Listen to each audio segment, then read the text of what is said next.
I haven't seen that, no. Yeah, it's not a bad idea, I mean, since we have so many satellites out there, but it's whether it's a Bigfoot or not, it's up for debate, but it's a guy that, it's funny, it's pretty sad we're getting blob squatches from satellite images, but, you know, I was thinking about, like, Google Earth, people using Google Earth to find Sasquatch. I was thinking about the Falcon Project, which, here's my take on the Falcon Project, and you guys tell me what you think. I like the idea. I like the idea. It's not a bad idea in theory and on paper. The problem that I see with the Falcon Project, and I could be way off on this, it's going to be close to $500,000, I believe, by the time, I believe that's for 1 year. It's basically just to get video of a Sasquatch, which doesn't prove anything. You know, videos can be hoaxed, videos can be faked, and I was telling Woody, you know, I think they're overthinking, people are overthinking technology too much and relying on technology too much to provide some sort of evidence. Again, I like the idea, it's thinking outside the box, but it seems like a lot of money and it seems like a lot of effort to get video evidence of Sasquatch. I realize the theory is to find them, to get video of them, and then basically to track the animal as it's going through the forest and pick up its habits. But I think it's just too much. It's too much money. I don't know. What's your guys' take on the Falcon Project? Mine, I have a couple problems with it. I mean, you know, years ago, a few of us thought about things kind of like that because there were a few occasions where pilots had seen tracks. One instance was like the Bluff Creek area before Patterson got his film. When there was snow up in that area, a doctor and a pilot was flying over that area, found tracks, followed the tracks with the plane, and then actually came across the Sasquatch. You know, and that's fine and dandy, but logistically, well, the first problem I have is it really shows that they don't know where they're looking for something. It's kind of a shotgun approach. You know what I mean? They're just floating a balloon sort of all over the place, hoping to pick something up instead of, you know, trying to figure out behavior patterns, their range areas, things like that I do, that we can really nail down where they're going to be within a 30-day time frame throughout a certain region. And as far as tracking, if you've got one with a balloon one day, the logistics are a nightmare trying to get a team into where that creature was. And by the time they do, either they're making so much noise when they get there they scare it off, or it's already long gone. So, you know, their hopes of tracking something, like in the past, is always kind of, you know, you can track them for miles sometimes, like in the case in Skamania County. The sheriff over there tracked one for more than 5 miles until they lost the trail, and they were using dogs. So it's a nice idea, but it's not well thought out, I don't think. Yeah, and well, you know, I agree with you in a sense, and I also kind of disagree. Part of me says that you had made the comment that they don't really know where they're looking for Bigfoot, and part of me says that yes, they do. They do know where to launch the Falcon Project. I do think it's too much money, and I think with them looking in certain areas, I think they do know where to look, but I don't think that technology, myself, and you'll probably agree with me on part of this, I don't think you're going to go out there with, you know, like the Falcon Project and nighttime cameras, stuff like that, in order to find them. I think you need to go out in a natural environment. I'm not saying that you need to go out there and, you know, sit down and talk and play flute and that sort of things, but I don't think you're going to find them with the new technology of today. So yeah, I agree with you. I agree with you part of it, but I think that I disagree with the part that when you said that they don't really know where to go look. I think they do know where to go to look. Well, you can go to areas where they are, but you know how it is. If you've got a balloon up in the air, that's a lot of area to cover. I mean, where do you point the camera? Right. That's true. And with the amount of forest, even like here in the Pacific Northwest, and Will, you're familiar with this area in west or south, there's a lot of undiscovered territory that man hasn't even been in. So, right. I think maybe that's what you're kind of touching on, Will. Do you think am I way off on that, or is that what you're kind of saying? And there's certain things. I mean, unless you've got some kind of game experts or somebody who knows about, animal habits and what they're doing and why they're doing it and where they're doing it. You can tailor your search along those lines as opposed to just kind of floating around, in an area where Sasquatches have been seen, hoping to get something on film. And another good point you made was, just getting pictures or a film of one isn't going to prove they're out there. The Patterson film is still the best proof we have, and that's 45 years ago. And something Renee DeHenden and some of the old-timers used to tell me, you could have one picture, you could have 10 pictures or films, or you could have 100. And public sentiment's going to be the same. It's not the same as some form of physical proof. Right. And I think you're kind of limited with a search like that, with the forest. A lot of the forest areas are so dense. I realize there's open areas that you could possibly track one from the air, but there's a lot of areas where you can't see 5 feet into the forest from the road, Absolutely. Let alone from up above. I was looking at like Yakult Mountain, that whole area through Google Earth. It just looks like a big green blob is what it looks like. You can't see the forest floor. So I think you'd be kind of limited too in your search. Yeah, and I can relate to when I was in the Army with an air cav unit at Fort Lewis. We'd fly around doing our reconnaissance work, which was what my job was as a reconnaissance specialist, looking for tanks and other armored vehicles, and under that heavy canopy, you can't see them. Yeah. I hate to butt in, but I also agree with you too, Wes, because do you remember here a couple of years ago when you and I went out hunting and we had that a little bit of a scare over in the Suisun area, and Will, you're probably familiar with that area too. Yeah, yeah. We would get, Wes, we get 10 feet into the woods there, and before you know it, you could get turned around. So I mean, it's I don't think people realize, unless you're actually from this area, how dense the forest is, because you could walk in 10 feet and not even know where you're at, and next thing you know, you're lost. Yep, you're absolutely correct. And that's why I think part of the Falcon project isn't going to work in my eyes. I think it's a lot of money invested. I think it's a lot of money invested in the wrong ways. I don't know how to invest it in the right ways, but I don't think that's the right way to go about it. Well, I think if I had the money to do a project like that, instead of doing that kind of a project, I would invest the money into actual manpower, because the area you guys live in, I worked that area for 12 years. That's 3,300 square miles from Mount St. Helens down to the Columbia River. It took me that long to really learn one particular group's pattern, how they would move throughout their range, by putting basically boots on the ground in that range, knowing what their behaviors were, what areas they'd be in during certain times of the year. I think we could locate the group, and then it would be a matter of tailoring the search down with either dogs or professional tracking techniques, things like that, to where we could get close enough to maybe get more evidence, photographs, films, biological materials, all that stuff, and then sort of deciding from that point where to go. Yeah. No, I agree with you. I was telling Woody that, like Roger Patterson, whether people believe the film or not is irrelevant. I mean, look what he had. He had 2 horses. He had his buddy who had a gun to back him up, and he had a camera, and they rode in.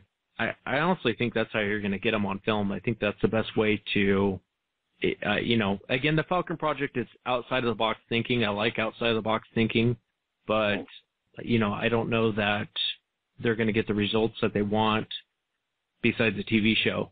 You know what I mean?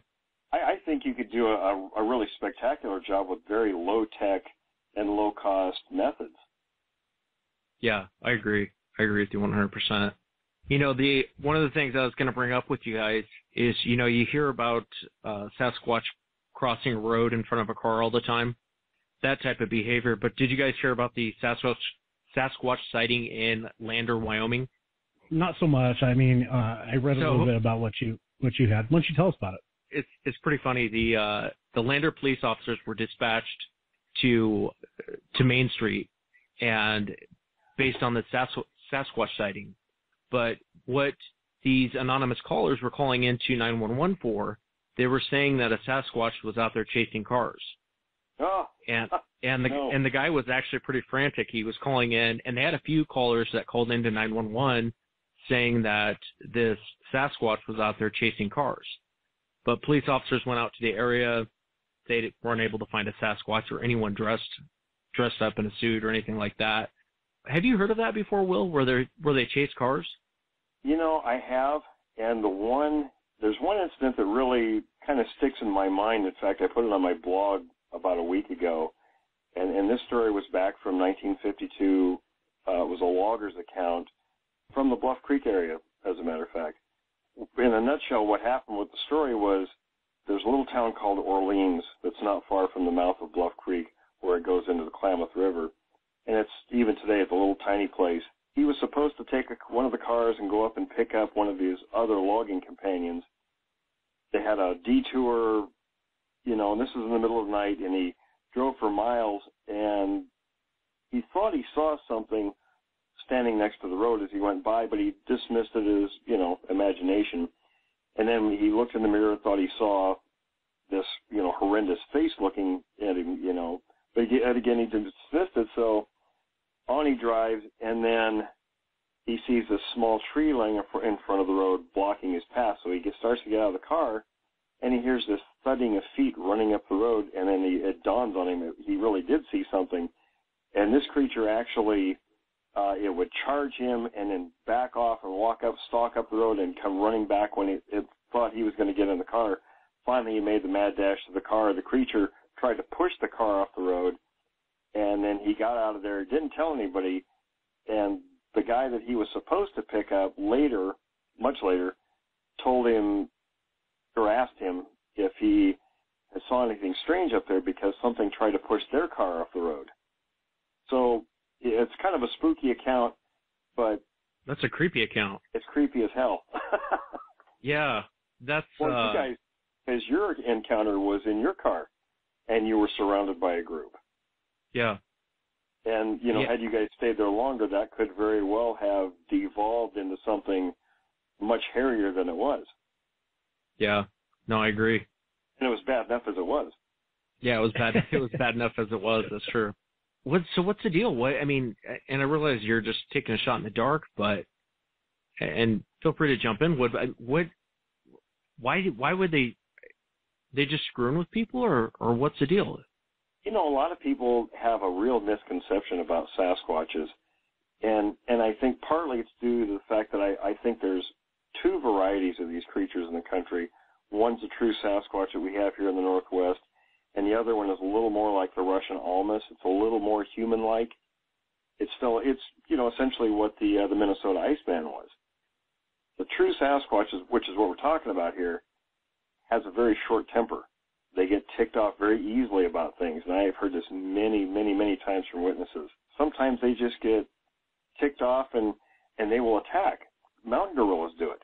They also have kind of short fuses, and if you're someplace where they think you shouldn't be or doing something they think you shouldn't be, they'll attack you. So I think occasionally cars get attacked, people get attacked, and it's not hard to find these accounts. Hey, Will, I was, this is kind of along the same lines, but not.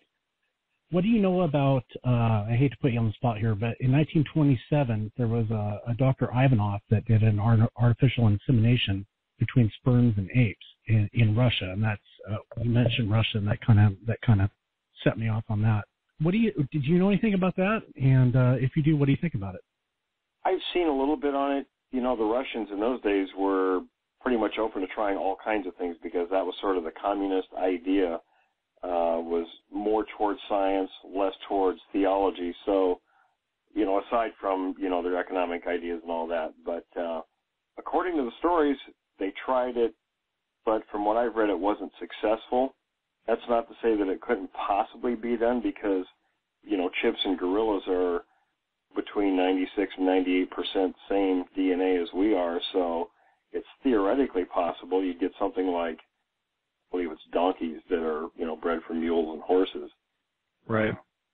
But they're sterile. Anything that's a hybrid like that is sterile, so it always has to be bred from the two mixtures. So I guess in theory it's possible, but as far as it being what these creatures are, I don't believe it is because these guys have been around for thousands and thousands of years. So, they preach the Indians coming to North America, for instance. I think I saw a thing on that study too, Woody. Oh, gosh, probably like 5-6 years ago. I remember reading about that study. I think it did fail. I don't think it produced anything. Well, no, according to, you guys are correct on that. According to the study, and the only reason why I know this is because I just read it the other day, but you guys are correct. It did fail. It was unsuccessful. But there is a certain amount of people or population that believe that it was successful. What they did is they actually cast the Bigfoot out and got rid of it out into the forest. Work with me here, but they casted Bigfoot out in the forest. It didn't work, and that's where we get Bigfoot today. But Will, what you said earlier is also true. If you go back thousands of years, there's drawings of Bigfoot, Sasquatch, what have you, in caves way back thousands of years ago. So it would have been prior to this. But I've got quite a number of Native American friends, and they all tell me that these things were here when their people came to the continent, and they pushed them out of the hunting areas. So, there's plenty of evidence to show they've been around a long, long time. I'm going to talk about this eye-shine encounter I was listening to about an hour ago and get your guys' take. But I wanted to ask, and I know Woody talked about it last week on our show, but about what evidence would you have to bring forth beyond a dead body to prove the existence of Sasquatch? And I think that both Woody and I said it would take a dead body, but Will, is there anything that you can think of, beyond a dead body that would prove the existence of Sasquatch, as far as the evidence that you could bring forth to the general public to get people to buy into it? I think it's possible to do it with, a combination of materials like hair and all that stuff, but it has to be done differently than it's been done, like with Ketchum's thing and all these things out there right now where people are doing DNA stuff.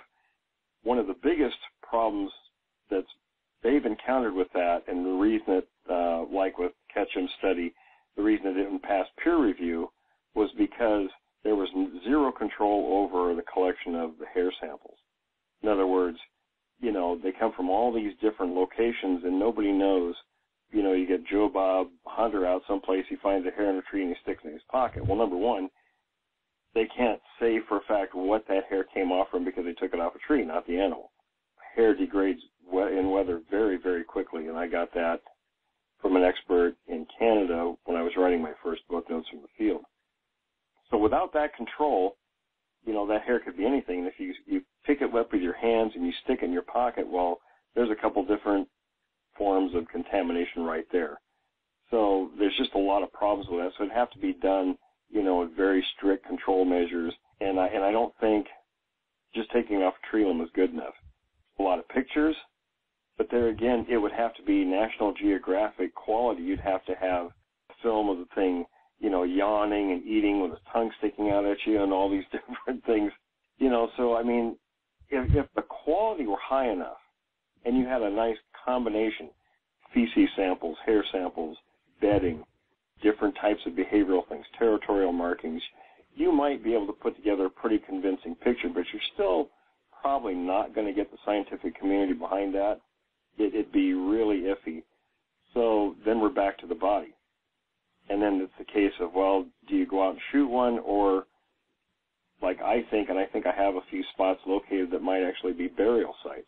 I never thought about it when I was there, but looking back on it and doing some more research over the years, I think I have a couple of places where we might actually be able to go to, and all that would be there now would be probably teeth and maybe some bone fragments, but if you had a single tooth, that would be enough. That's as good as a whole body, because there are many species that are represented by nothing more than a single tooth. Yeah, and I would agree with you. The reason why I think it's going to take a dead body is more or less because of the stigma that's attached to Bigfoot and the community itself. And I realize I'm calling everyone out on it, but here's the problem with coming forth with pictures, hair, prints, and all this other stuff. The whole community is such a circus now, to where, you got Melba Ketchum, Rick Dyer, not that I'm putting them in the same category, but it's just such a huge circus. And if it was, say, like a mountain gorilla that we were trying to prove is real, and we were trying to bring back photographs and evidence and footprints, if the mountain gorilla community was like the Bigfoot community, it would take a dead body in order to prove for everyone to buy into it. Yeah, the mountain gorilla actually was in that category up until about 1907. And I believe, I want to say it was a dead body, the first one that was when it was actually proven, because the stories around the mountain gorilla were just like Bigfoot stories before one was actually brought in. Yeah, if you read a lot of the encounters, you're right. They are a lot like Bigfoot stories. So, like I said, I was trying to play, trying to be the nice guy and say, okay, we could do it possibly with all this stuff. But when it comes down to it, and the original people in this subject, Dahinden, Green, Titmus, when I first met Green and Dahinden, their whole thing was to shoot one, to bring one down. And those guys were very smart men, much smarter than all the people involved today. And they had thought this out completely thoroughly at that time. In fact, the day I met John Green, he asked me if I owned a 12-gauge shotgun, and I said I did. And he said, well, here's what you do. If you see a Bigfoot again, he says, load it up with alternating double-out buckshot and slugs. He says the buckshot's for knockdown power, the slug is for killing power. And he says shoot it in the lower spine to slow it down or disable it. So, they were not opposed to that. They had to back off years after that because public sentiment was against them. Yeah, I wonder if the public would be against it, though, if someone shot one, brought it in, and it was being studied by a university or by somebody who was studying it, and we were learning more about it. I wonder if the public would be so against that person who shot one. I think in general they wouldn't be. And initially you'd hear, all the, the wailing and gnashing of teeth from, a certain sector. But I think the public at large probably say, well, it was going to happen sooner or later anyway. And now we can actually protect them. It would, of course, the Endangered Species Act would kick in, and all that would be, it'd all go into the scientific community at that point. So, Billy Bob with his shotgun wouldn't be able to go out and just hunt one down at will. In actuality, if everybody thinks about it, it's not a bad course of action. If they really want protection for the species, maybe that's what needs to be done. Yeah. No, and I'm starting to lean more towards that way. I think you'd have to get a game plan together before you actually pulled the trigger. I think you'd have to have a backup plan and a backup plan and a backup plan, contingency plans, just for your own safety. But I think in the end it would be the best. What were you going to say? Well, I didn't mean to cut you off. Oh, no, I agree. I totally agree. And it's, it's again like Bob Gimlin told me one time. I asked him, I said, well, how come you guys didn't follow that Sasquatch? And he said, we were afraid of where the other two were, and the one we had on film was the smallest of the three. So they were scared of those things. It wasn't like they were just out there on a Sunday picnic ride. They were very afraid of those creatures, and they had good reason to be. And I would agree. I would agree with you, both of you, and I've kind of changed my thought on that too. Before I was like, I realize it's probably going to take a dead body, no pro kill on that. I think you're right. It is going to take a specimen, and eventually it's going to happen. Will, what are your thoughts? And Wes, chime in on this too. What are your thoughts as far as if we do end up shooting one and capturing one? Who would you go to, and what would you do at that point? Would you just go to? Who would you go to? I think that's probably a question that a lot of people are asking. Well, I tell you, the first thing I wouldn't do is any of the scientists who are involved in the Bigfoot community, I would not take it to. Mostly because I would want a completely neutral opinion on it. People who would handle it, who didn't have a vested interest in the subject. So I do have a couple thoughts on that. There's some anthropologists in the eastern part of the country that would be extremely good. So anyway, that would be my first thing. Of course, the first thing you'd have to do is you have to get in someplace and freeze it, which is interesting. I don't know if you guys know about the Minnesota Iceman story, but when they didn't initially freeze that creature. Well, they froze it, but they didn't freeze it in water. And after they kept it in the freezer for a number of months and noticed that the skin was drying, which is what happens. The meat kind of turns into like jerky if it's just frozen. So they filled it in a tank of water, and that's how meat oftentimes is kept fresh. So, there's a lot of logistics that have to go into it. You have to really put a plan together if you actually had one. Number one, getting it out of the forest. you get an animal that's 8 feet tall, 900 pounds. It's not like 2 or 3 guys are just going to hoist it up on a gurney, and pack it out. That requires a lot of thinking. You'd almost have to sling load it out with a helicopter. So there's a lot to think about in that. Yeah. I think I'd call Muskie Allen and have him as being my PR guy. No, I'm just joking. Rick Dyer had Muskie Allen as his PR guy. Oh, I don't know really much about Dyer, so yeah, I don't really get involved with a lot of other Bigfoot hunters because I was friends with all the original pioneers of the subject. I kind of watched them and how they did things, and they really didn't get involved much with other Bigfoot hunters unless they were very serious and good at what they did. You don't like the Days of Our Lives? That sort of rubbed off on me. You don't like the Bigfoot? You don't like the Bigfoot Days of Our Lives?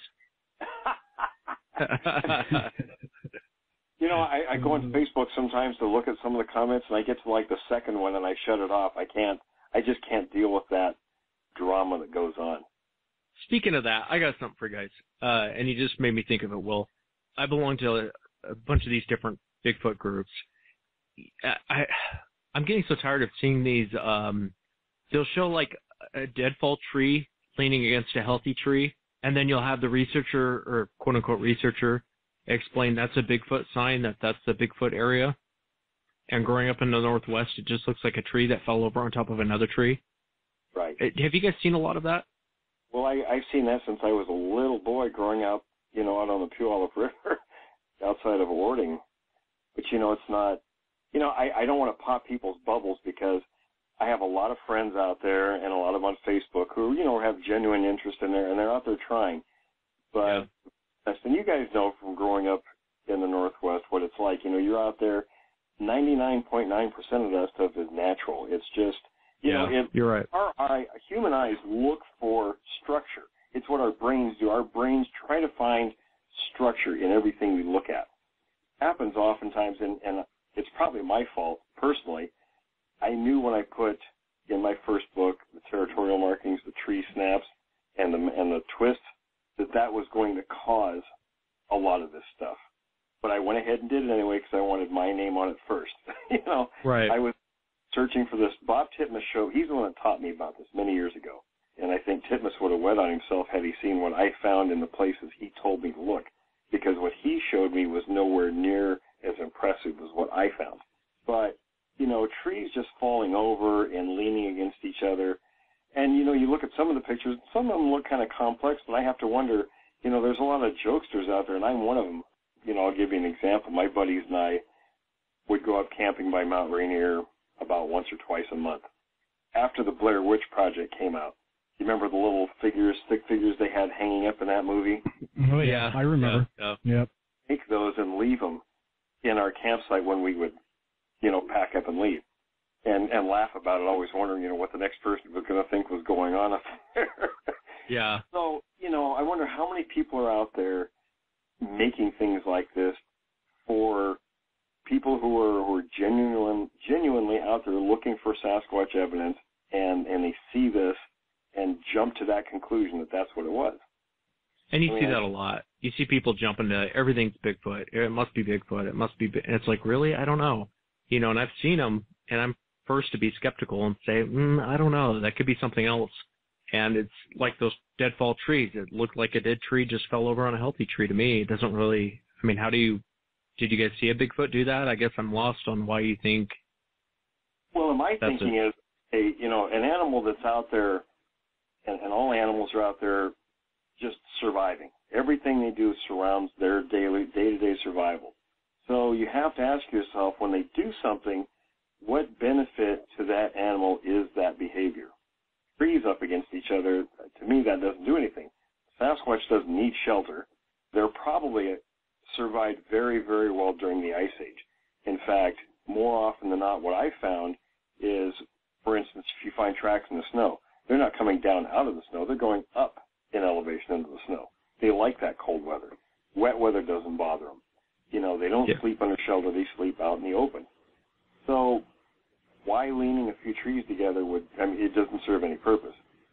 Now, the territorial mark I found, my Indian friends also told me that was exactly what they were, but it's a simple thing. They walk along, they either snap or ring a tree, depending on what the type of tree is and its properties. Like Doug fir snaps, it doesn't twist, and ponderosa pine twists, it doesn't snap. So I can understand that that's easy, it doesn't require a lot of energy, and it serves a purpose.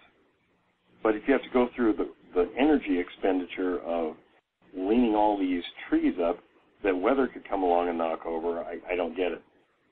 Yeah, and I agree with you too, Will. I think that, and Wes too, I think with the amount of times that, for instance, Wes and I, that we go out, the more experienced we become, you learn kind of certain things to not look for more than you do the things to look for. And you're not so quick to make a judgment call on, hey, this is a tree leaning over and this is a Bigfoot thing. I mean, there's more things out there to look for. And I think that just kind of comes with experience. It does. And for me, it's like something has to really kind of grab my attention for me to pay a lot of attention to it. And that's from a lot of experience. So, if it doesn't slide me across the head, I'm probably not going to pay any attention to it. And I agree with you. I mean, I think, after Wes and I had our experience, and I know, Will, you've had several experiences, there's things that you do look for, and certain things that you just kind of brush off as like, this is Mother Nature. One thing that kind of has me, and Will, I kind of know what your answer is going to be on this, but I'm going to ask it anyways, because there's a lot of people out there that I think probably think in the same way I do. When Wes and I had our encounter or our experience, I even today still question, is that what I saw? I don't expect everyone to believe my story because, again, it is a story. I don't have any documented proof that it actually happened. But do you believe that, or what are your thoughts on, I guess I should say, what are your thoughts on, is Bigfoot possibly, can it travel like an interdimensional type creature? Because the things that Wes and I saw that night, and kind of work with me here, the things that we saw didn't seem natural of this world. The way it moved, the way the second one moved, the way that the things were up in the tree and they were looking down on us. There was so much going on that was just it didn't seem part of this dimension. And I think there's a lot of questions out there from other viewers and along the same topic. What are your thoughts on that? Well, for me, again, it goes back, and I, through the course of my research and talking to a lot of friends and a lot of people around the country, especially from different tribal groups, because they've been around so long and they were a part of nature. And what I've seen hasn't been anything out of the ordinary. I think what people a lot of times do, maybe something because it's out of their frame of reference, and of course everybody has a different frame of reference, because that's based on our knowledge, things that we've picked up, not just in school, but, from day-to-day life and our experiences. So, our brain, when something comes in front of us, it has to make a decision based on what we have tucked away in there, on that knowledge and experience. So if we have nothing for that reference, then our brain scrambles to try to put something together to explain that. We don't like to go without having some kind of explanation of things. We had the same issue back when the first time we found Bigfoot tracks in 1972. My buddy Mark and I found there were dozens of tracks, 3 different individuals, and it just wigged us out because we had no idea. They look kind of like human tracks, big barefoot tracks in the snow, but we had never heard the word Bigfoot, never heard anything about this, so we're like, what the heck? It sort of short circuits your thinking. And then when we realized, of course, whatever made those tracks was still really close by, it scared the hell out of us and we took off running. But, and I find this with a lot of people, especially witnesses, when I talk to them, it seems to be easier for them, especially in this, I don't want to go off topic a little bit, but talking to somebody that's actually had a similar experience to them helps them sort of incorporate that into their frame of reference. So then they're a little easier with it. It sort of calms them down a little bit, makes them a little more relaxed. But as far as interdimensional, no, I don't think so at all. Yeah, I think it's okay. I think people need to realize it's okay that you don't know. You don't know what it is. I mean, it's okay not to. And I agree with you. I think a lot of people jump to the conclusion that they've never seen it before, and so they it's an alien or it's a and Woody and I have two completely different takes on what we saw.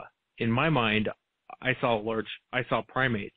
I saw, even though it walks like a man and it was something outside of my reference, I have a hard time not thinking that it's some sort of primate, whether it's an ape, a chimp, some form of one of these, I don't know. But in my mind, it's like I just, and all the encounters you hear with their behavior for me, I see primate, but I can see how people jump to the conclusion, it's like I said before, I've heard people where they say, well, it just disappeared. And right. when Woody and I saw that large one, which was basically King Kong, drop to all fours and go down like a spider, I could see how they could drop like that, go off into the brush, and you would think, hey, King Kong just disappeared. And so you'd put that frame of reference, well, it must be interdimensional. It must have somehow entered another dimension and for me, that's almost more crazy thinking than thinking, well, maybe it dropped and took off. You know what I mean? Yeah, here's the thought.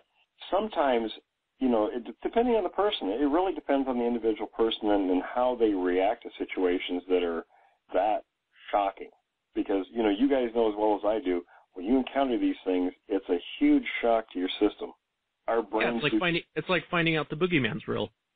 Absolutely. And well put. When they think it just vanished, they may have blacked out for a few seconds, not realizing that happened, where their brain just couldn't handle. Our brains can only take a certain amount of stress, and they'll shut down.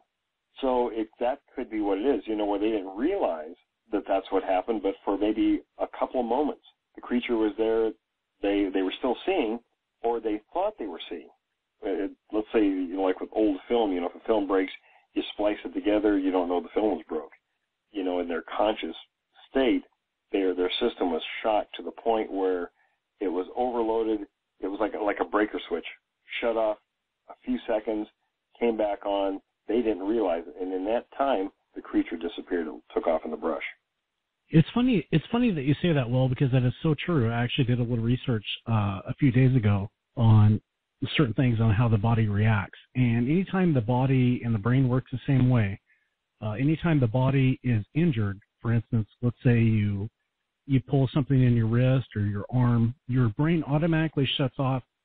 You can no longer go 100% on that limb. Let's say you injure your arm. And that's the same way with, if you look at football players. I mean, a torn ACL, you can no longer go 100% even though you try. What I was reading was the same way that the brain reacts. Anytime the brain is put beyond stress mode, it actually shuts off. People usually go to sleep. That's one of the biggest things that among humans is what happens is anytime you're on overload, you want to go to sleep. And it's funny that you brought that up because I just read that like about 2 days ago. So that's really cool that you brought that up. That was my major W with psychology. And one of the little tricks they taught us, the way to prove that to yourself about how that works. And I don't remember the terminology. It's been too many years. But like when you put your socks on in the morning, there's actually a very specific number of seconds that your brain registers that your feet feel the socks on your feet.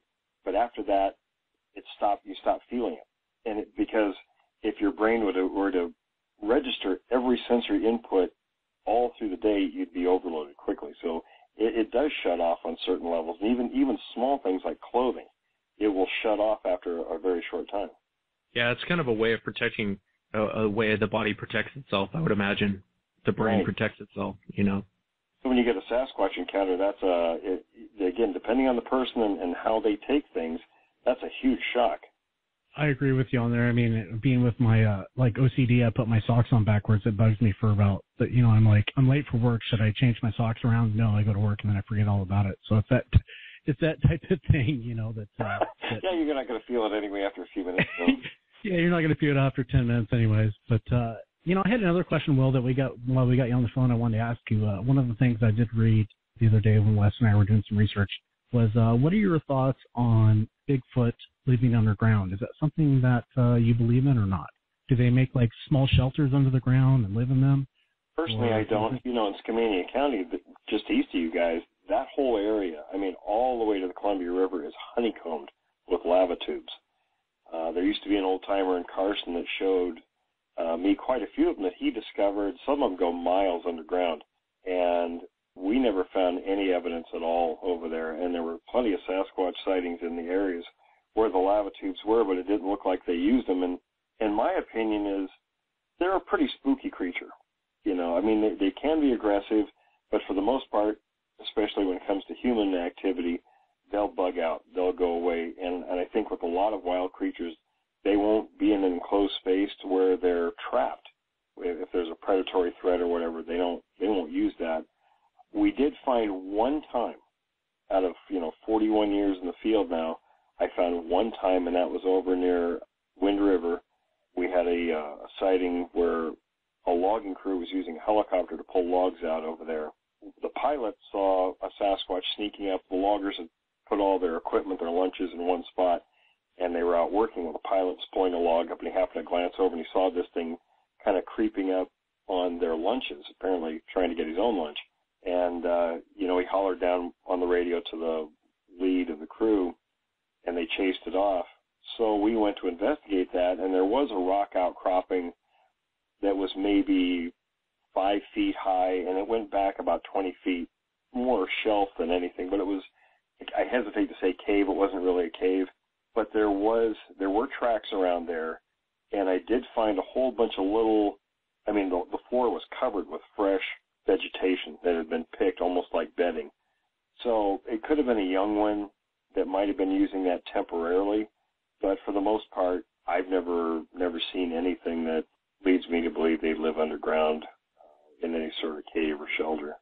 Yeah, I would imagine you'd want to get trapped in something like that. You wouldn't want to corner yourself into, like you were saying, well, they're kind of, they get spooked, so I don't know. What were you going to say, Wood? Well, I was going to say, Wes, and I think you know the answer to this.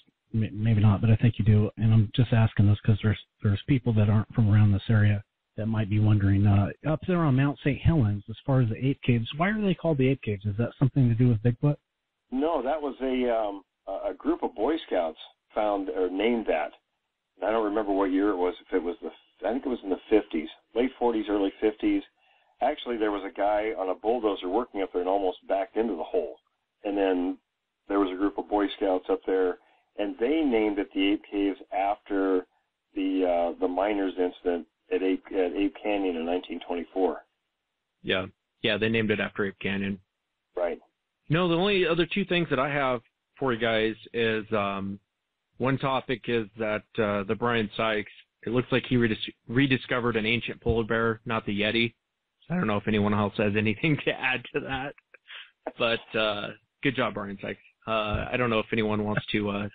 Well, that kind of goes back to what I was saying earlier about data collection in the field. You go out and pull hair off something, you don't really know what you have.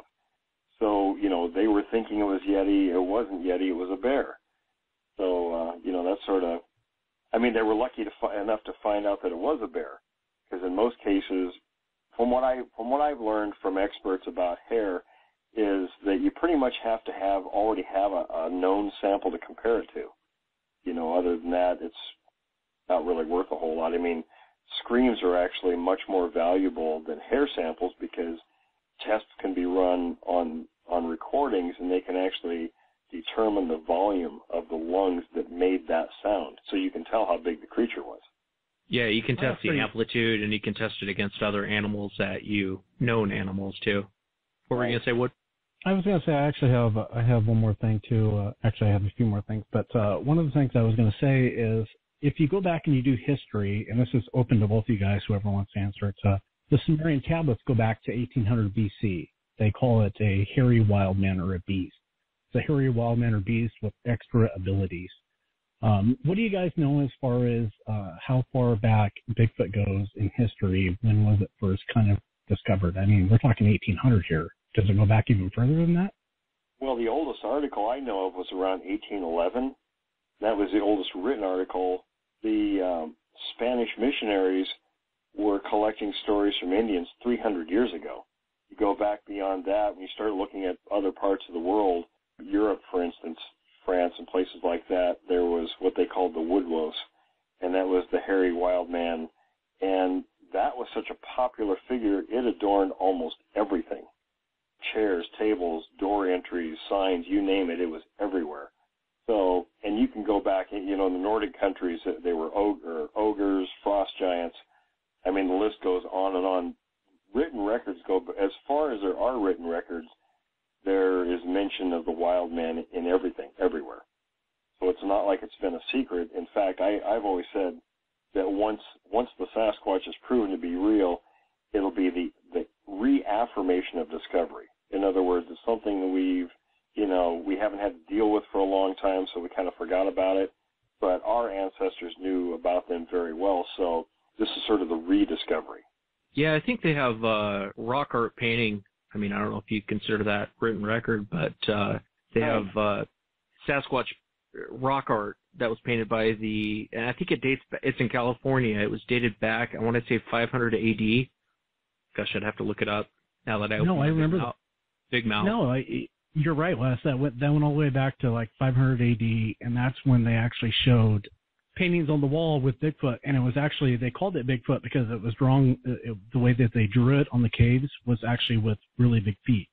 It had a cone-shaped head, and it kind of had a muscular build, but then the feet were overdrawn or accentuated, however you want to say it. They were really big, large feet, and I remember that. I remember what you're talking about there, Wes. I saw that actually on Ancient Aliens the other day. Yeah, you're right.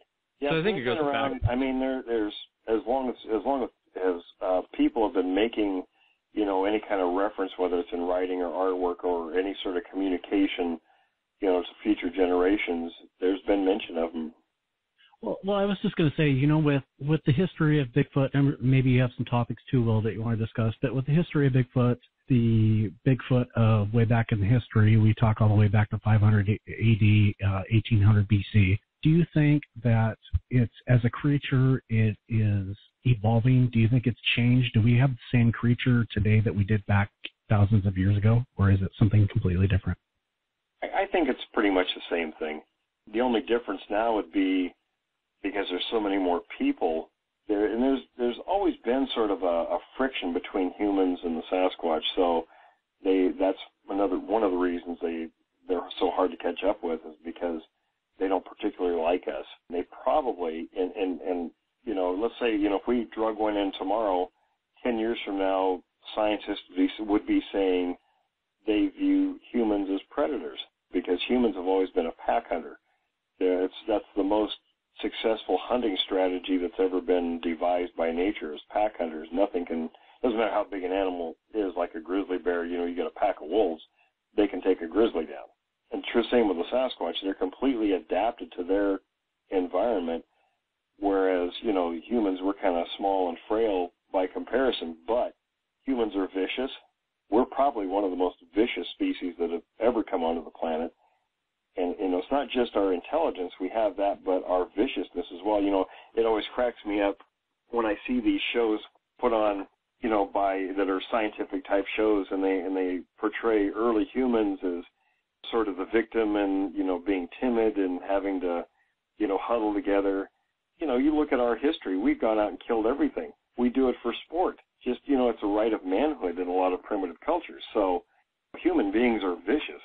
And if it's a challenge, there's always some, youngsters with a lot of testosterone that are going to go out there and try to give it their best against the biggest and baddest creature they can find. So to me, that's the main reason we have such a hard time catching up with these things. Do you think their elusiveness is a survival method to hide from humans, or do you think it's something that they've developed along the lines of hunting, or do you think it's more or less to get away from humans, like you said, because we are vicious, we are ferocious, we are, humans, like you said, we are pack hunters? I think it's a combination. I think, number one, they're a top predator. They are the apex predator in the forest. I mean, they have to be able to survive, and they have to be as big as they are to be able to move as quickly as they do. They have to cover a lot of ground, so they're an expert hunter. They can move silently if they want to. They move very quickly, and that also serves them to keep away from the creature they view as dangerous, which is us. So between those two things, I really think that's the crux of why they're so elusive. Yeah, I would tend to agree with you on that. I think that they are elusive, and that's been proven. You hear so many people talking about we were following the tracks, and all of a sudden they disappear. I don't know how quite to explain that, and I don't claim to be an expert, but some of the things they do, man, really makes me think twice about what type of creature they are. I don't know. It still boggles my mind, even though I've seen them. I still don't know what to think about them. I think they're definitely something not to be messed with lightly. No, I would agree. I would agree with you on that. Not to be messed with lightly, and I'm not going to have dinner with one anytime soon. But my friend Carlo go ahead, and I used to. He was a sociologist, and we used to talk about. He'd like to tag along with me when I go Bigfoot hunting out in Skamania County, and he'd always say, "Well, maybe we should carry, sweet potatoes or apples or something in our pockets, and maybe if we encounter one, we get in a submissive posture and hold this thing out in our hands." And I'm thinking, yeah, it's going to use me as human toilet paper if I get in that position. So yeah. I was in agreement with him, but I kind of went along with what he was saying sometimes, but he hadn't. Well, he did see one, but not in the same in-your-face experience that I had, and my encounter was not. They were not happy when they saw me standing there, so I wasn't going to hold a sweet potato out. And in Yakult, when we were there in '89, there was a primate specialist that came out there, and he created a bunch of problems. And I won't name him by name, but he's not one of my favorite people. He changed the routine, and something I learned in anthropology was if you're going to observe a species, you don't interfere with what they're doing. You stay back, you try to stay out of the picture, and you observe. Well, they were taking, the family would put radishes out every night for the horse. Well, the horse wouldn't touch them. The Sasquatches apparently liked them, and they would come every night and take these big piles of radishes. And he decided to put donuts and turnips, turnips and some other things out there. They threw everything around. They took a huge bite out of one of the turnips, threw it on the ground, took the box of donuts, box and all, and then went down and raided the neighbor's garden, scared them so bad they moved out of the house and left permanently. So, they kind of have a short temper when it comes to messing with their routines. Yeah. Yeah, I think I'll take a picture of one at like 100, maybe 200 yards. I'm not going to get in a submissive position. They rip elk apart. I don't think I need to hand them a potato. Yeah, I don't think I'd want to present myself as a boxed lunch to one. I got one for you. I got one last for you, and then sorry to interrupt you there. What do you? This is kind of like this is out of the box thinking again, and this is kind of way out there. What do you think? Who was here first? Was it Sasquatch or was it humans? And also, second part of the question is who is going to outlast who? Do you think humans will destroy themselves before Sasquatch disappears, or do you think Sasquatch will run its ground and disappear for humans? The only reason why I asked that is because there was I was reading a thread on a Facebook page the other day, and I thought it was a pretty good question. What do you guys think? I say we wipe the Sasquatch out and then ourselves. Will? As far as who was here first, they've been around a lot longer. It's interesting that upright walking primates have been around 7.5 million years. And 10 million years ago, the term was, I've heard people call it, was truly Planet of the Apes at that time, because there were 50 different species of primate living on the planet over the entire planet at that time. The upright walkers like we are, we like to think we're the only ones that were special because we walk bipedally. But that's a common trait among primates for 7.5 million years. So we're just the last one in the chain that's come along so far. And I think, if we keep going the way we are, we might wipe ourselves out. But these guys, as long as they have their open spaces and food supplies and everything, they're going to continue to be around. I say them and then us. Yeah. A little Sasquatch barbecue. Yeah. Let's wipe them out first and then wipe ourselves out. That might be a tough task, though. Yeah, definitely. Well, we were talking about eye shine at one point, and I don't know, there's a lot of debate. There has been for many years about whether the Sasquatch has eye shine or not. I remember years ago talking to John Green. I asked him about it. I said, well, what is there to this? Do they really have this or not? And he says, well, at that time he had about 3,000 witness reports in his files. And he said, out of that, I've got about 7 reports where people claim that there was eye shine, and a couple of them were red. He says, personally, I don't think they have it. But I've seen things, and many people have. Well, first of all, I don't think a lot of people understand what eye shine means, what that is. And it's basically there's a structure it's mostly nocturnal animals that operate mostly at night. And what that does is when the ambient light comes into their eyes, it prevents the light from bouncing back out immediately like it does in our eyes. It sort of makes the light particles bounce back and forth so that those nerve receptors can take a little longer to create the picture of what's outside what the eye is looking at. And our night vision sights work exactly the same. They work on that same principle. So the light particles are allowed to bounce around in there a little longer and make that image so you can actually see with the light that's in the air. And actually, we have that in our eyes too, but it doesn't function. But it doesn't mean, and other primates do, so the Sasquatch certainly could and very likely does because they operate mostly, now they can operate equally well during daylight hours versus nighttime, but it's mostly the nighttime that they're out there, and I think it's largely due to hunting activity. So they very likely, they have to be able to see in the dark to be able to operate like that. So they probably, based on what I've seen and other people have seen many times, do have that eye shine. See, so Woody and I didn't see any eye shine at all, and that doesn't mean it doesn't exist, but we didn't see any eye shine. The part where I get lost, and I understand what you're saying about eye shine and especially nocturnal animals, you see the reflection of the light coming in, and I believe it makes it to where it's almost they use that light to basically see at night. But the part where I get lost at, Will, and I was listening to this encounter earlier, and Woody, jump in if you on this. I think I was talking to you a little bit about it. But this guy had claimed to have seen the Sasquatch, and the way he described the eye shine really wasn't what we would say as eye shine, basically. What he was describing was almost like the eyes were powered by like a battery, and he would see, and it was red, and they were glowing red. This was actually during the day that he saw this. But I hear a lot of people talking about that to where it's like, and I know when animals get scared, their eyes will dilate. You can see it in cats. Cats do it all the time. But when an animal's scared, their eyes will dilate. But what is your guys' take on this? And I don't even know if I want to call it eye shine, the eye glowing that people talk about, the big glowing red eyes. It seems like it's more prevalent on the East Coast than it is over here. But what is your guys' take on that? Boy, I don't know. That one's, I don't know what to make of that. I don't think, first of all, a Sasquatch isn't going to have that. What I've seen and many credible people that I've talked to have seen is more of an amber color, light amber.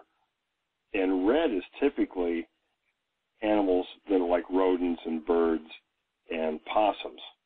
There's certain colors go with different animal species.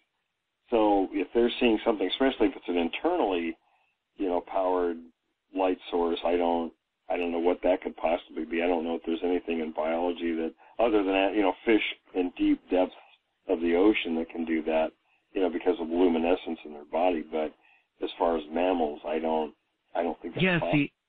See, and I agree with that. I can't think that would be possible. The way he described it was like sitting in a movie theater, and you look up and you see the exit signs, the red exit signs. That's how he described the eye shine.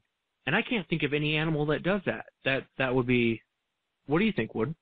Well, I don't know, and I kind of get lost too on that a little bit because you hear different instances of the red eye shine, and then Will, you brought up the amber eye shine, and really the Wes, you and I, we saw no eye shine. It was a clear moonlit night. There was a lot of light available. Maybe that's why we didn't see it. But it's like, I have dogs, and with dogs you see kind of like a yellow eye shine along with cats.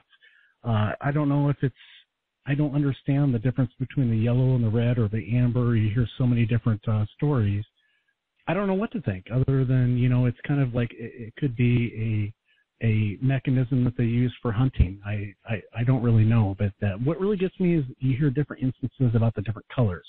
I don't know if it means it's a different type of Sasquatch or exactly what that means, but I don't know. I don't know for sure. I don't know enough about it. Well, when you saw the eye shine, was it kind of like what you would see in a like a mountain lion at night or like a deer? Is that what you mean by very the similar. amber? In fact, well, now you just had the moonlight to go with, right? Yeah, we that's correct. Yeah, you weren't shining your light. No. That's why you didn't see the eye shine. If you take it has to be a brighter source like a flashlight or something like that. That's when you're going to get the eye shine, because it's kind of like a deer in the headlights type thing, maybe, like when a deer stops in the headlights. Yeah, right. We didn't shine any light on it. All we had was moonlight to go off of. So that's why you didn't see eye shine. And in that setting, you won't, because it's not quite enough light. And their eyes are probably, their pupils and everything are adjusted to that light setting. But as far as, an animal, now here's a thought on, and this kind of goes to people's, their frame of reference again. I think if we went back and looked at stories, let's say 30 years ago, eyewitness accounts, and if you look back, and I always hit the history thing because there's so much to learn from it, because legitimate stories, when I hear somebody telling me their account, I can tell within seconds if it's a real story or if it's BS, because I know so much of the history and there's the patterns and what's real, what's not. So as time, let's go back to 1965 forward. As you move forward and look at the reports, there's things have changed over the years. And I think because there's so much of this information out there, all this conflicting information, people who may have a proclivity to be interested in the subject, maybe they say they're skeptical, they don't believe it, but inside they're kind of interested.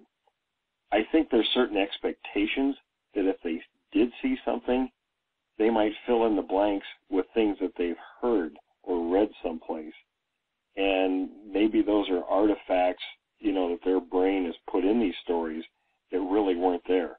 Maybe, the shock to their system when they saw this creature, again, they didn't know how to sort of fill in the blanks, so their brain starts putting pieces of information, pulling it out of stores on this stuff that's been floating around out there. I mean, maybe that's what it is. I don't know. But there certainly isn't any internal light source for any mammal species. No, I would tend to agree with you, Will. I think there's after doing so many interviews that Wes and I have done, I think there's a lot of people that believe they've seen something or they have seen something, and then they kind of go in and fill in the blanks. And that's kind of when you call a little bit of BS on certain things. I'm probably hanging myself here, but when Wes and I had our encounter, we had several interviews shortly after our encounter. We contacted some individuals. They spoke to us separately. We said we would take a lie detector test. They asked us questions.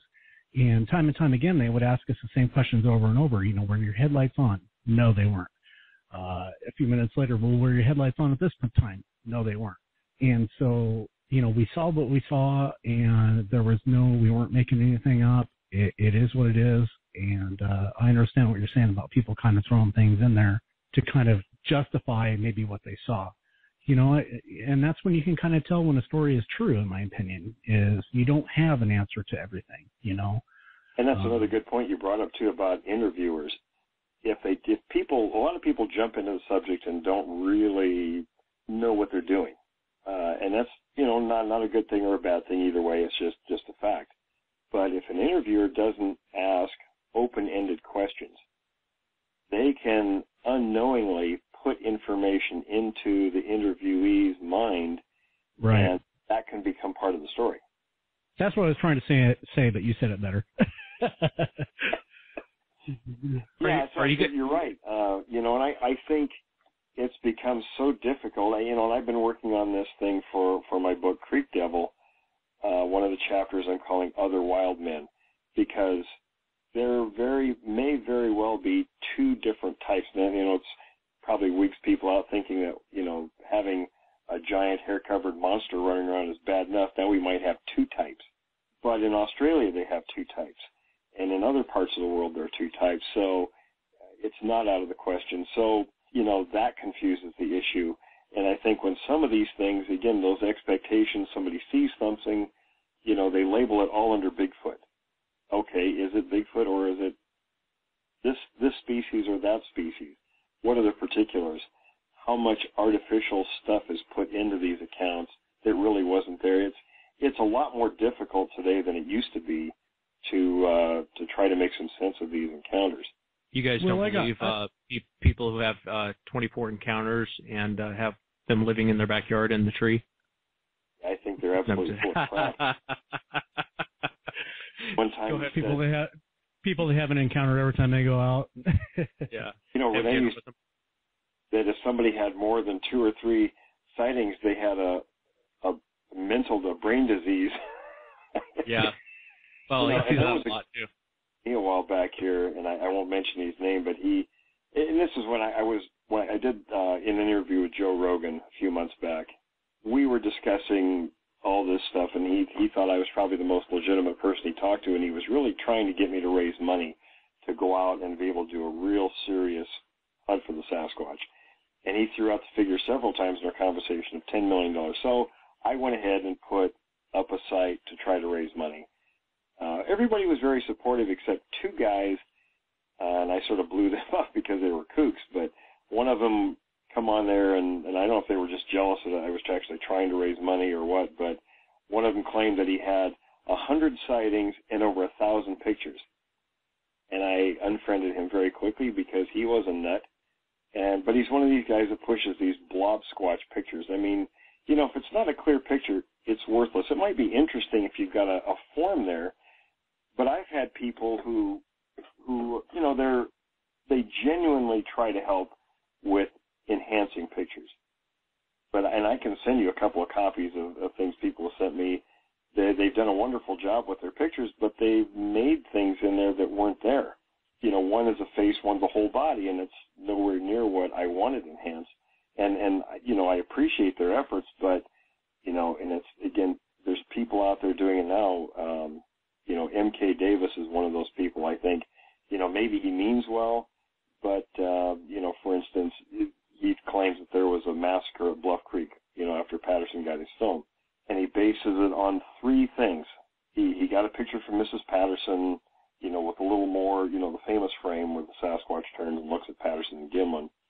And there's a little bit more foreground in the picture. Well, in the foreground in the sand, it looks like a dog footprint. He claims it's a bloody footprint. Well, the first piece of evidence he has, he claims there was a muzzle flash or camera flash. And it looks like just a white spot in the film processing. And then, of course, the bloody dog track. And the third one was this dugout pit that's supposed to be full of blood. Well, the dog footprint, I looked at that, and the first thing I thought was, well, where are all the other dog footprints?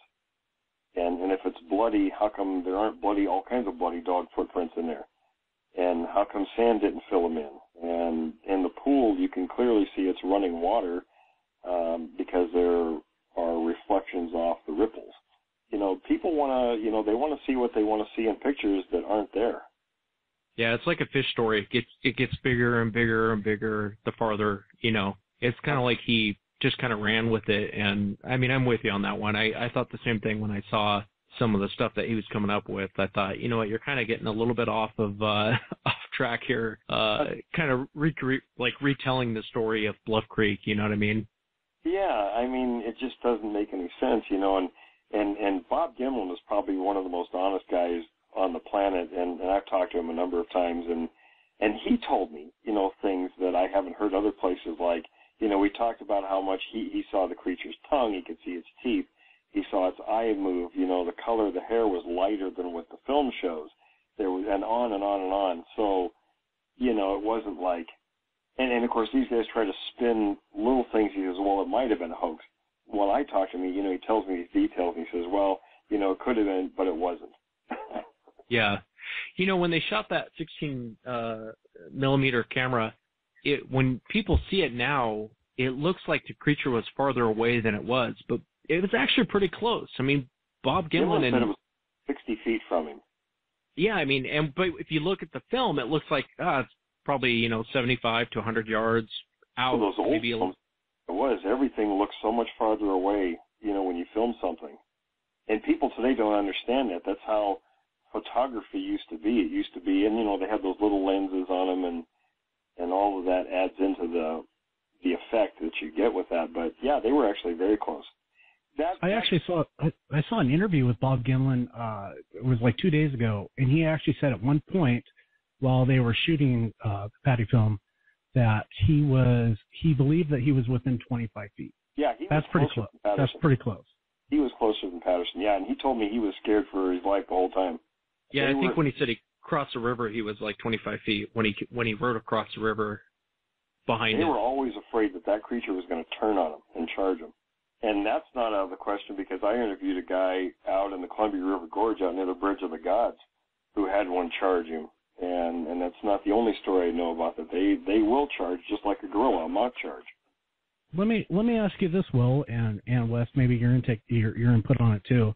You're familiar, and I hate to keep going back to, I always say this on every show, I hate to keep going back to Wes and I's encounter, but you're very diverse in different occurrences or encounters around the United States, around the world. What is your opinion on the type of Sasquatch that Wes and I ran into? And I ask you that because I know you know a lot about the area of where it happened, almost right down, you know the GPS of where it happened. You know exactly about the group of individual Sasquatches that we ran into. What type of Sasquatch do you think we ran into? Were they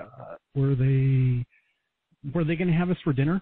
I mean, you know, were they the violent type, or are there different types of Sasquatches? Well, not different types, but the behaviors are different, and it really depends on, I think, you know, there's just like humans, every animal has a little bit of a different psychological makeup, if you will. You know, it depends on how well they've eaten lately, you know, moods. I mean, these guys are kind of moody anyway, but that group was aggressive.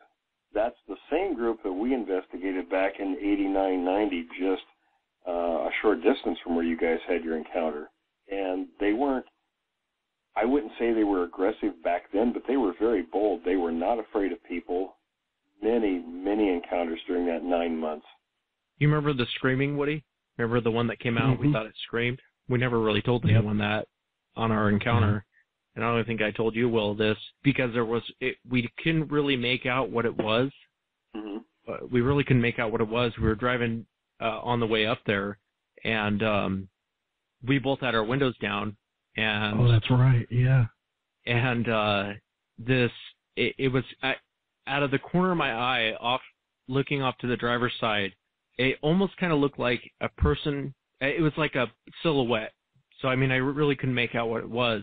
But as we drove past it, something like screamed at us, and Woody stopped the car, and we turned around, but there was not. I mean, you couldn't see into the foliage of whatever it was, and we both kind of looked at each other like, what was that? What, you know, because we had no reference to it. The amplitude that it screamed was louder than a human. It wasn't a bear, so it kind of threw us off. I mean, we were already almost on our way up to the mountain. We were basically almost up to the mountain, but something had stepped out and screamed, and we both didn't really have a reference to what it was. And so going back to the behavior, you know, where they're chasing cars, it just kind of threw me off. And we never really have told anyone that portion of the story because we didn't really see what it was, and we didn't really, I mean, what do you say? You saw something scream at you, but it was more or less kind of a silhouette, but it caught my eye because it was movement. It was a kind of a black silhouette that stepped out, and it screamed as we drove by. And so I think it is more of an aggressive, like Will was saying, I think they have a bad temper. I think it doesn't take much to make them upset. Yeah, you can go back and look at lots of accounts, and there's lots and lots of them that just are, they're like that. Things seem to tick them off very quickly, and they are aggressive. They can be very aggressive, especially towards people, and sometimes animals. You guys, I have kind of a theory, and kind of get your opinion on it. And this might be way out there, but I'm going to ask it anyways. They're not aliens. No. Well, I know. Go ahead, Wood. Ouch. No, I wasn't going to say alien, Wes. I was going to say, do you think, and this is kind of way out there again, like I said, but do you think that Sasquatch/Bigfoot only reveal themselves to certain people or people with a certain mindset? Because you hear of so many people going out there that are looking for Bigfoot. They never find it. They go their whole lives and never see, they never see Bigfoot or run into really any sort of evidence. But, Wes and I have been out a couple times, and we've been out several times. I kind of think that maybe they only reveal themselves to certain people. And do you understand what I'm trying to say? I'm not sure where I'm kind of going with that, but I don't think it's just anybody. I don't think it's just the average human. They're going to go out and reveal themselves. Do you guys get what I'm trying to say? I don't think generally they reveal themselves to anybody. They're just kind of, a lot of those encounters are chance encounters, unless it's an aggressive encounter, like in your case. They were challenging you guys. And sometimes it depends with people. I think it depends on their attitude, how observant they are, what they're doing, and if they're in an area where Sasquatches are. Now, a lot of people, Renee used to tell me, he'd say, we knew where the Sasquatch was, then they weren't evenly distributed. They were in certain places. So, if somebody can go out and spend their whole lives looking, but if they're not looking where they are, they're not going to see one. Or, maybe they're just not very observant.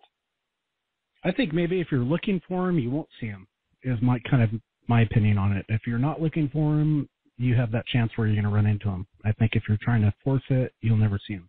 I don't know. Yeah, I'm not sure. I've got friends who try different approaches, and that's okay. I mean, they can try that, with the mental communication or whatever. But I've always telepathy. Yeah, I've always been kind of a nuts and bolts researcher. I either see something or I don't. It's either there or it isn't. And if it is, then there's something we can find. It's not, I'm not looking for God in the woods. It's not metaphysical. It's, there either is an animal there or there isn't. So I think where Woody was going with it, and correct me if I'm wrong, Woody, but kind of like, I guess what I was thinking when you were asking that question was, when you walk down the street, if you see 5 gang members, you're probably going to go to the other side of the street. You're going to try and avoid it. If you see a child, you might walk past it. So if they perceive you as a threat, I think like Will says, I think you have to know where to look. And I think if you know where to look, you'll find them. But I think a lot of people go out and a lot of people see things that aren't there. And I think a lot of people who never see anything don't know where to look. And so a lot of it might be dumb luck, like chance encounters, unless you know where to look. Is that what you were thinking? Like with the gang member thing, one of the things we always do, and seems to be pretty successful, if we hear one in the area, scream or whatever, or years ago when one night we had a group of them around the camp all night, we would just pretend they weren't there, kind of ignore the situation. And that would seem to draw them in more, like they'd make them more curious, almost like, well, don't you know I'm here? And they'd get a little bolder. And there are other accounts like that where, hunters or whoever would kind of ignore what was going on. Each successive day that they were camped, the creatures would actually come in closer. So I guess if they didn't feel threatened, they might come in closer.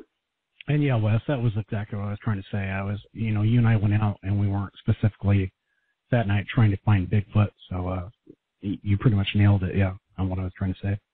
No, the only other thing that I have for you guys is, if you guys were to have a show like Finding Bigfoot, not exactly like Finding Bigfoot, but like a TV show, what would the format be, and what would you guys do to show proof, show evidence to the public? I mean, what things would you do to, I guess, attract the public and show proof to the public?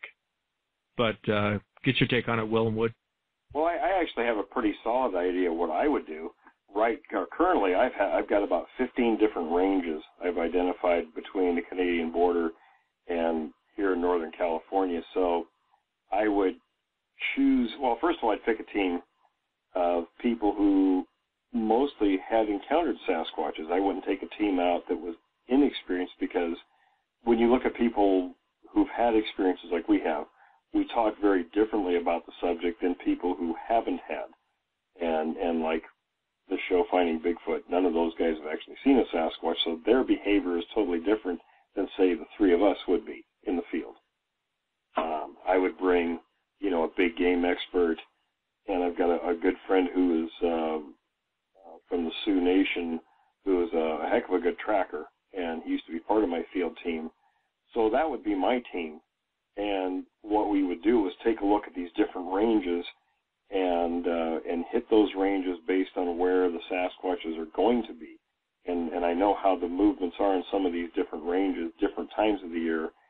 And as we get closer, sort of closer to where the creatures are going to be, then we'd have to decide, okay, how are we going to approach this? Are we going to put cameras up? Are we going after film footage or biological materials, or are we going to go, say, look for burial sites?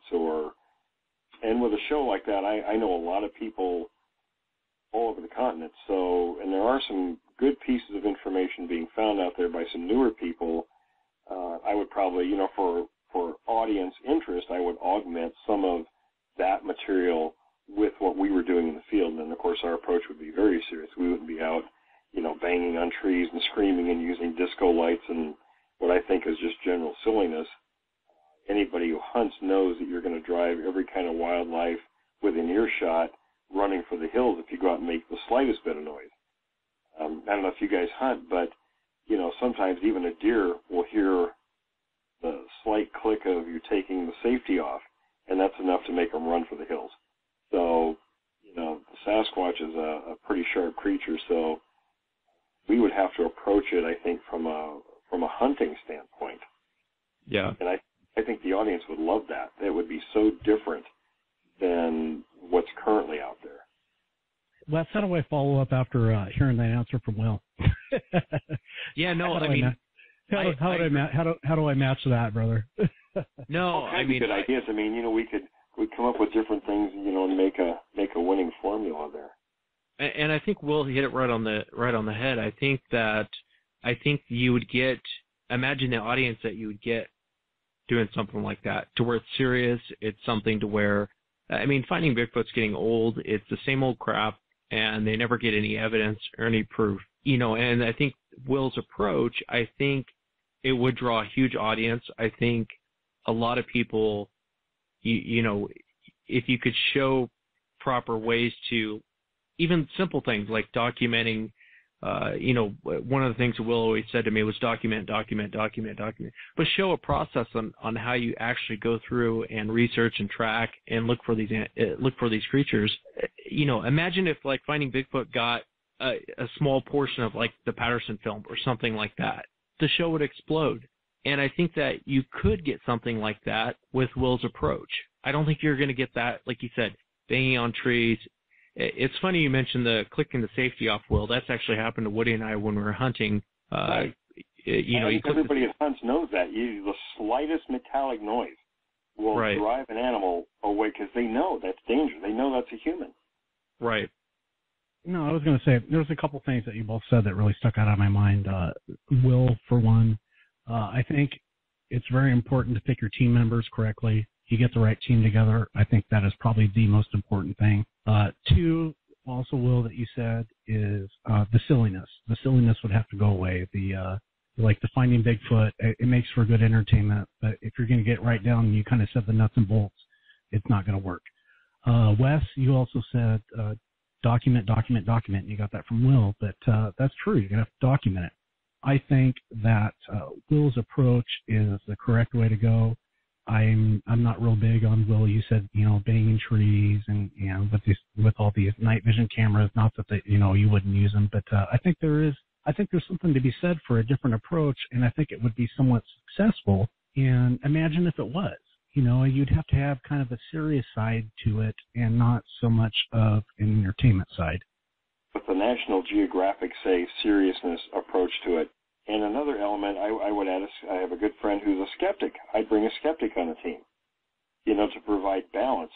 And also showing not just Bigfoot information, but educate the audience on, we find bear sign, we find cougar sign, to show them the distinction between, that we know, not only that we know what we're looking for, but what other animal sign looks like. I think a lot of people confuse things, or they're not really sure what's what out there. And I think if we showed them that, and credibility would have to be above board. So everything we do, when we look at evidence, for instance, we rule everything, Bigfoot is the last thing on the list. We go through the list and look at every other possibility first. If there's nothing else, then we can say, well, maybe it is Bigfoot. We can't really come right out and say it is. I mean, unless we find, tracks or something like that. But well, and I think that's where you get the skeptical side. You almost wouldn't even need a skeptic, because I would say I'm kind of that way. Woody's that way. You're that way, Will. To where you see something, you're like, well, you know what? It might be this. It might be. And I don't think out of the three of us, any of us are so quick to jump in and go, well, that's a Bigfoot. A Bigfoot did that. Right, and that's between somebody who's had an encounter versus someone who hasn't. Because Good point. we have ever talked to that's actually seen a Sasquatch will be the most ardent skeptic. And those who haven't will jump to conclusions. Yeah, you're right. I think you nailed it there too, Will. It's if you have a team of people that went out that have had an encounter, it's more than likely that and you already said it, but Bigfoot's going to be last on the list as far as what it may be. You're going to rule everything out. So, I think some of us that have had an encounter are probably the hardest skeptics out there. To be honest. Absolutely, and that's how you really define somebody who's actually seen one versus somebody who maybe is making up a story. And that's our show for tonight. Hope everyone enjoyed the show. We will see everyone next week.